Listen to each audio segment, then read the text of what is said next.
Welcome to Sinister Heroes. I'm your host, Danny Iniquitous. Thank you for tuning in. If you're new to the channel, this is a channel about Dungeons and Dragons where we're trying to take a darker tone with everything we do here. So if you like edgy kind of content, definitely like and subscribe. A big thank you to our Patreon supporters. Thank you so much for supporting the channel. What you guys do for us is amazing. And a big thank you to our good friends at Dice Legion. Use the promo code Sinister, get 10% off all of your purchases. The link to both those websites are in the description. And without further ado, we're going to jump into the second part of our Warlock playtest, where we go in depth into the subclasses that they offer. So the first thing that they add in is the Archfey, which is great because the Archfey had one really great ability, and everything else kind of seemed very defensive and very niche because it was kind of built around charms and fears, and if you weren't in favor of those mechanics, you had a really tough time. The spells you get when you hit level 3, the Archfey specific spells are pretty good. That nothing really changes that much.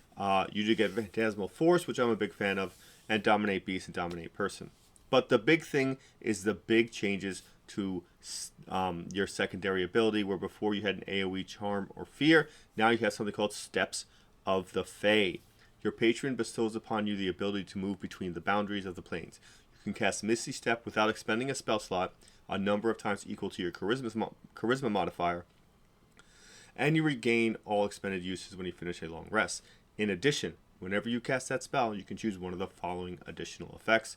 Refreshing Step. Immediately after you teleport, one creature you can see within 10 feet of you gets 1d10 temporary HP. Taunting Step. Creatures within 5 feet of the space you left must succeed on a wisdom saving throw against your spell save DC or have disadvantage on the attack rolls against creatures other than you until the start of your next turn. This is really more like a subclass rework completely. So Misty Step is a bonus action teleportation of 30 feet. It is a great spell, period. But these additional assets are quite exciting. The fact that you can give an AoE opportunity to give everyone disadvantage is pretty great. If you're using Misty Step, you're probably one of two things. Either A, you're a ranged combatant, or B, you're in a very dangerous scenario. Even if you use Taunting Step as your bonus action for your Misty Step, which you get a lot of uses of, which is pretty awesome, you can use your action still to dash away after teleporting and still move 60 feet, which would end up being a total of 90 feet away from everything. If you happen to have a corner you can turn around, or some way that can prevent you from getting line of sighted by those people, you put disadvantage on a group of people and escaped. It's tactically a great escape. It's a great debuff on top of that. The Refreshing Step can be used supportively. Just teleport within 10 feet, I believe, of someone that desperately needs it, like a tanky person, and then just back away. You do have a number of times equal to your charisma modifiers of free uses, and you can also use your spell slots on it anyway. It doesn't change whether or not you gain these abilities. But now you have this great, very versatile ability, and a great way to incorporate a supportive action and a very strong defensive action on top of the great utility that Misty Step gives you. If you're a ranged warlock, if you're agonizing blast, if you're just that kind of warlock, this is so beneficial to you because you can still use your action to eldritch blast. And this is a great situation to get repelling blast because you can teleport away, so you're not getting disadvantage of attacking in melee. You can push someone further away and still use your movement and still have cleared 60 feet of distance, which is very beneficial if you're fighting people that are melee combatants. You can effectively kite in a way that no other class can do. At level 6, you get Misty Escape. You can vanish in a puff of mist in response to harm. You can cast Misty Step as a reaction in response to taking damage. In addition, the following effects are now among your Step of the Fae options. Disappearing Step, you have the invisible condition until the start of your next turn or until you immediately after you make an attack roll or cast a spell. That's really worded incorrectly. Dreadful Step, creatures within 5 feet of the space you left or the space you appear, your choice, must succeed on a wisdom saving throw against your spell save DC or take 2d10 psychic damage. Now, previously, Misty Escape was a reaction that you could do once per, I think it was short rest, but it might have been long rest. Either way, you got hit, you teleported, you went invisible. Which, being able to cast Misty Step as a reaction is great, especially at higher levels when you're fighting enemies that have multi-attack. You are normally wearing light armor as a warlock if you don't gain other armor from additional effects or multi-classing or whatever circumstance you find yourself in. But multiple attack on a warlock is a very bad thing to endure. Get hit with the first attack, immediately use this reaction and teleport. It does still take up one of your resources because it doesn't say you don't. It doesn't say you get to use this a number of times equal to your proficiency modifier or some other currency besides your normal Step of the Fae actions. So either you're using a spell slot or you're using one of your Step of the Fae options. Again, disappearing step, pretty amazing. Vanish, give yourself advantage on an attack, very profound. On top of that, Dreadful Step is a great way to do a little bit of AoE, especially if you're escaping. You know, if you've managed to fully understand how the monsters you are, or how they act, or how they usually act, depending on how your DM plays them, you could just leave this explosion of 2d10 psychic damage and just, you know, continue on with your normal actions. This is a great way to add a little bit of damage. It is save or suck, so hopefully their wisdom saves aren't that high, but wisdom saves is something you can hit pretty regularly.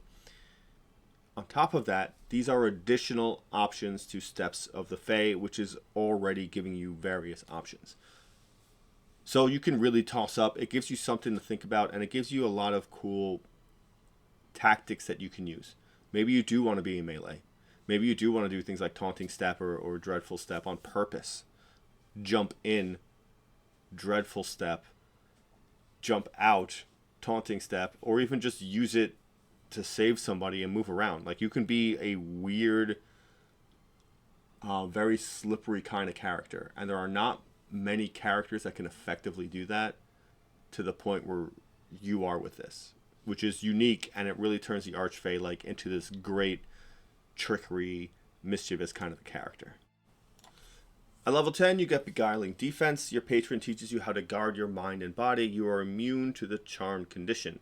In addition, you immediately after a creature that you can see hits you with an attack roll, you can use a reaction to reduce the damage you take by half, rounded down, and you can force the attacker to make a wisdom saving throw against your spell save DC. On a failed save, the attacker takes psychic damage equal to the damage you take. Once you use this reaction, you can't use it again until you finish a long rest, unless you expend a spell slot when you use it again. In a situation where you're not going to use Misty Escape, you don't really have many reactions unless you pick up certain specific spells, or maybe you multiclass into something that does have a lot of reactions. But this is a pretty good one, just to reduce the damage you take. And it doesn't have to be a melee attack roll. It just says nothing about them being in melee range. So as long as you get hit with an attack roll, you can reduce that damage by half and make whatever hits you.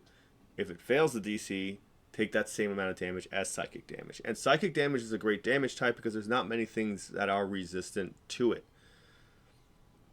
And being immune to charm is great if your DM is one of the DMs that uses charm, because charm can be very powerful as a DM tool, more so than it is as a player tool.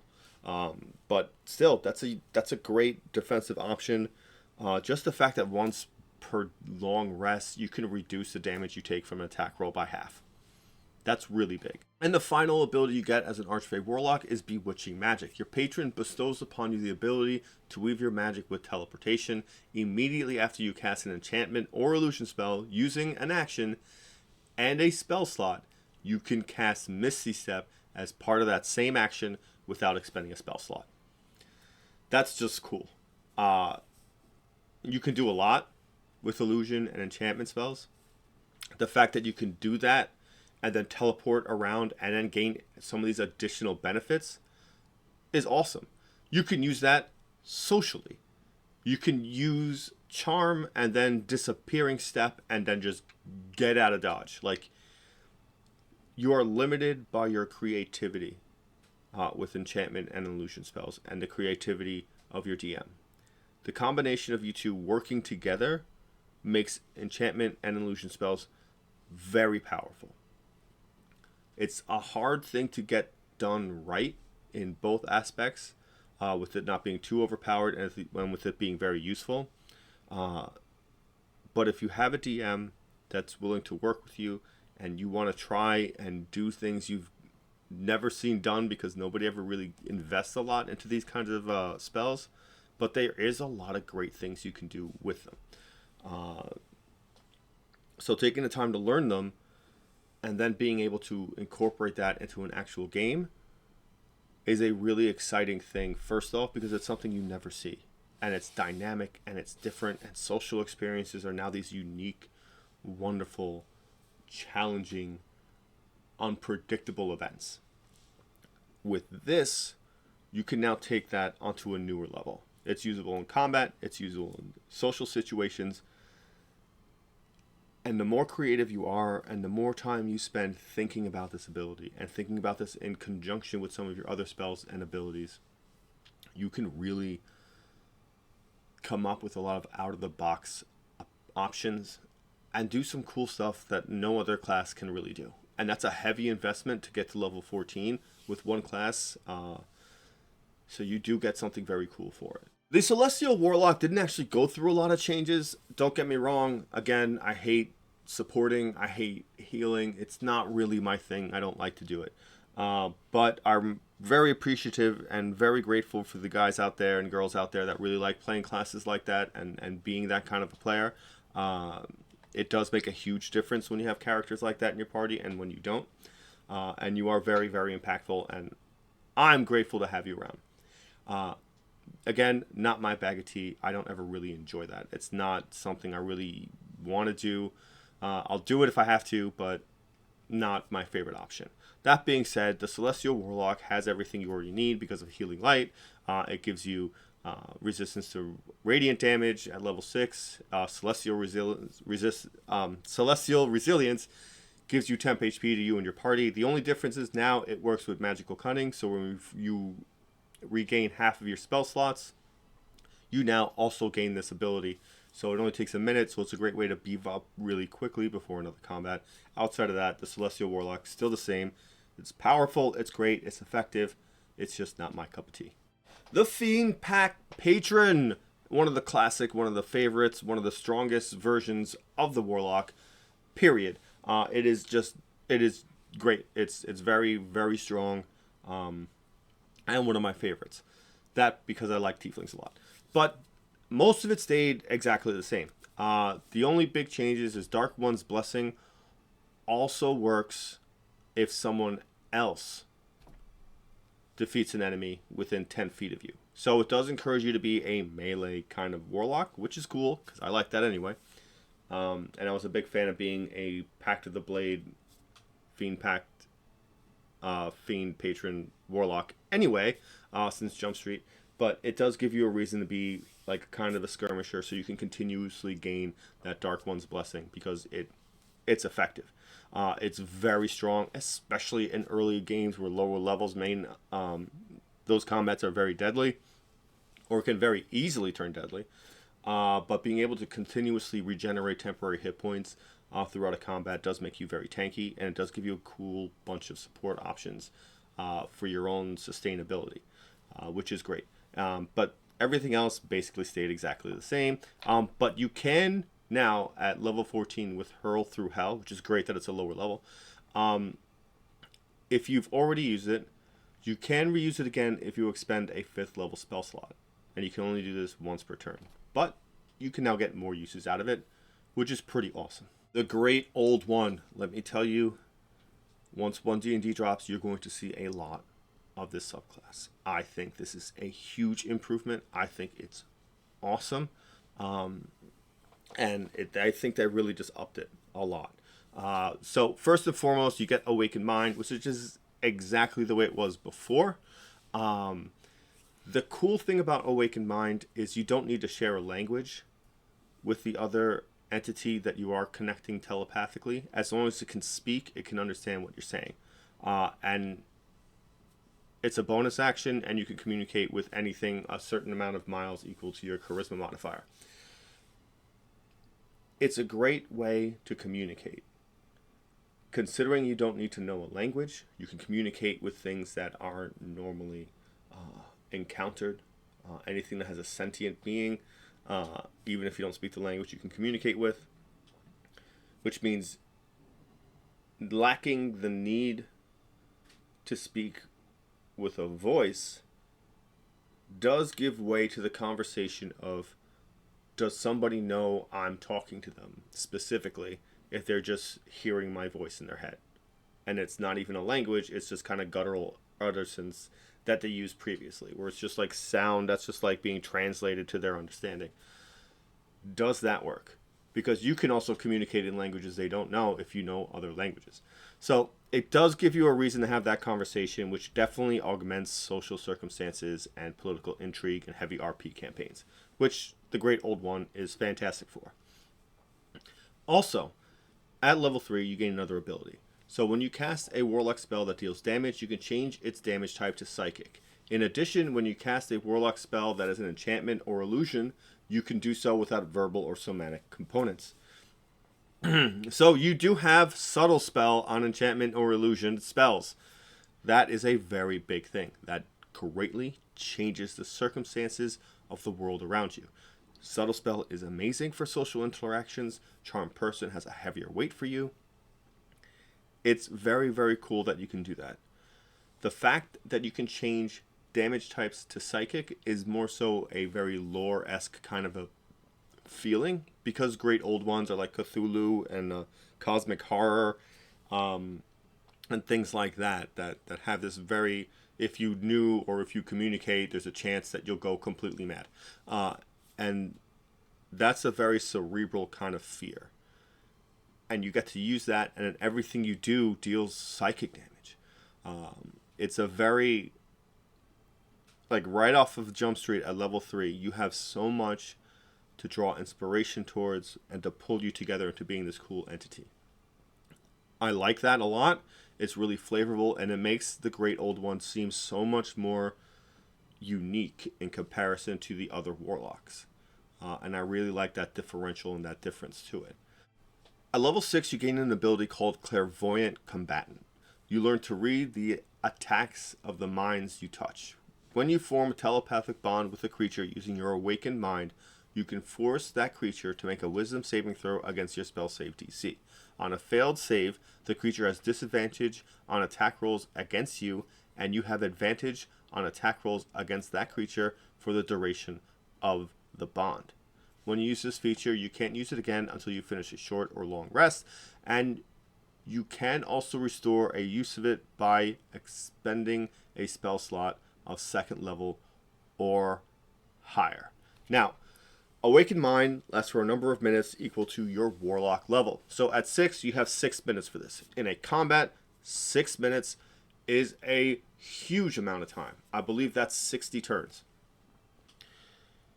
Understand that advantage works for spells, as well as cantrips and regular attacks, depending on how you want to build your Great Old One. The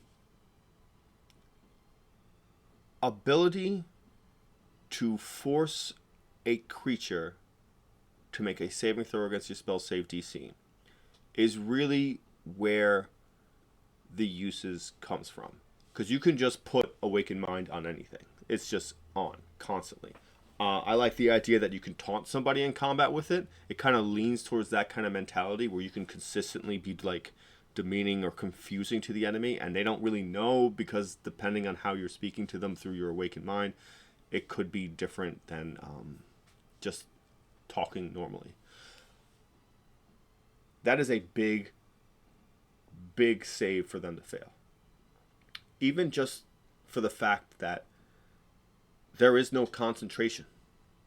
It's just on. You have continuous advantage on attack rolls against that creature for the duration. Period. At 6th level, you're hitting twice with Eldritch Blast. If you have melee attacks, you're doing 2 attacks.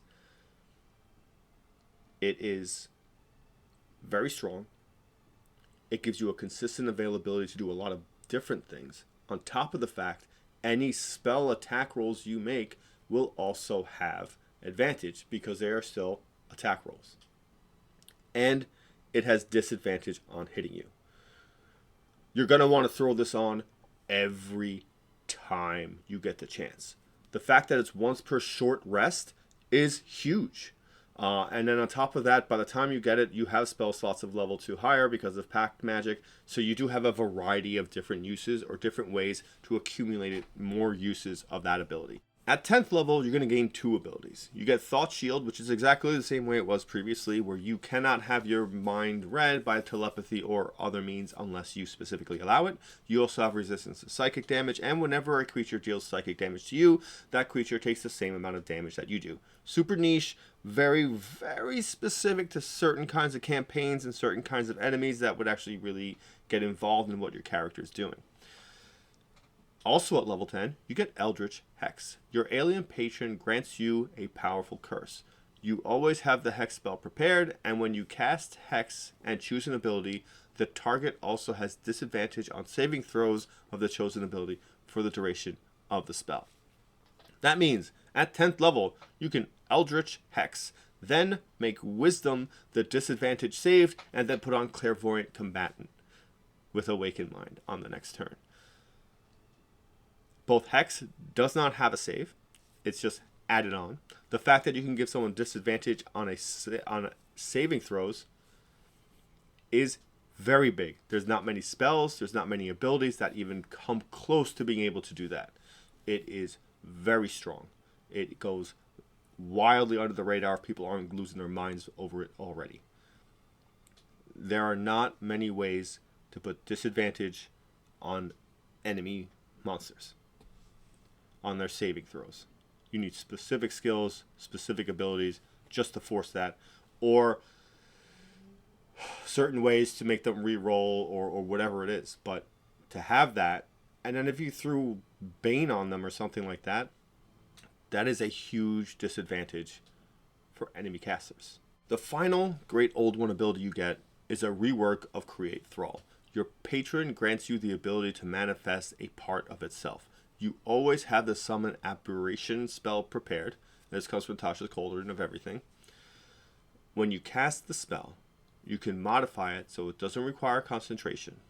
If you do so, the spell's duration becomes 1 minute, and that casting and when summoned, the aberration has a number of temporary hit points equal to your warlock level plus your charisma fighter.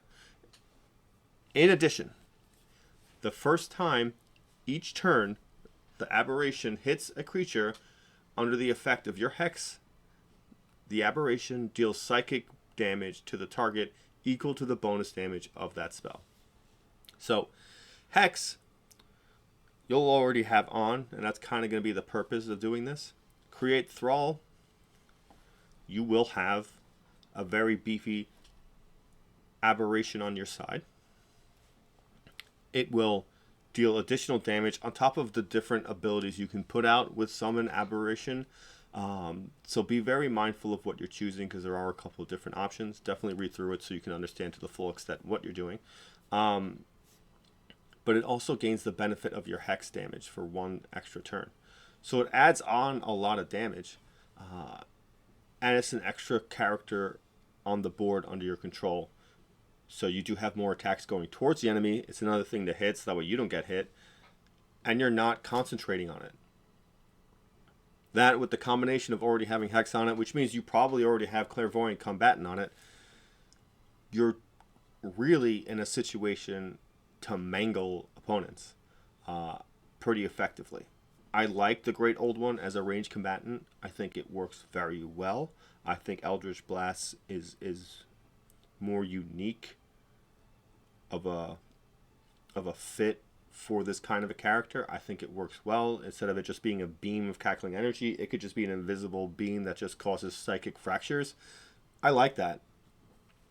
And it feels really good here to me, to be that kind of ranged combatant. It's wildly better. I can't tell you how excited I am for this changes to the Great Old One. With all that said and done, gotta admit, they really pumped up the Warlock. It's so much stronger now. It didn't need to be pumped up, but now there's a big, strong reason to go further in levels with it. So you'll see more straight Warlocks, which I think is great. It is so cool that they made the Great Old One and the Archfey, and they brought them up to such new heights and really pushed them forward. And they feel so different. If you look at the Archfey, the Celestial, the Fiend, and the Great Old One, they are so dynamically different in their ability sets, and it feels like a different character, almost like a different class. And that's a real beauty of the Warlock, because it's so customizable and you have so many different options. And these subclasses really encourage a different creative mind to each one, and they have this opportunity to be cool and different every time you play it. You can play the Warlock a different way every time you play a Warlock, and it works, and it can be cool, you know. Like, you can be an Archfey with like a dagger, or you can be a Fiend with like a great axe, or you can be a Great Old One just lurking in the minds of the enemies and just summoning abjurations and just curses and just debilitating the enemies and be a debuffer.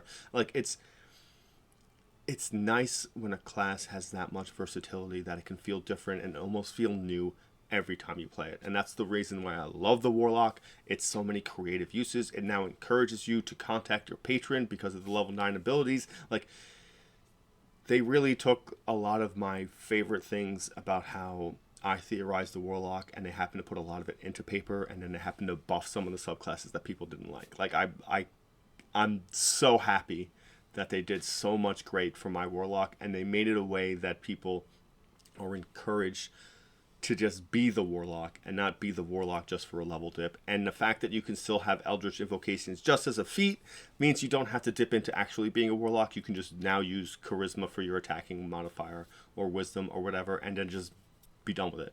You know what I mean? Like, and just have that and be finished and not need to make the whole pact for it. So you can not have 6 million Warlocks in your party. And now a Warlock is something that's just its own thing, and you'll see it grow and mature and have that connection to its patron. I know that's a lot, but if you've made it this far into the video, thank you so much. I know this was definitely a long one.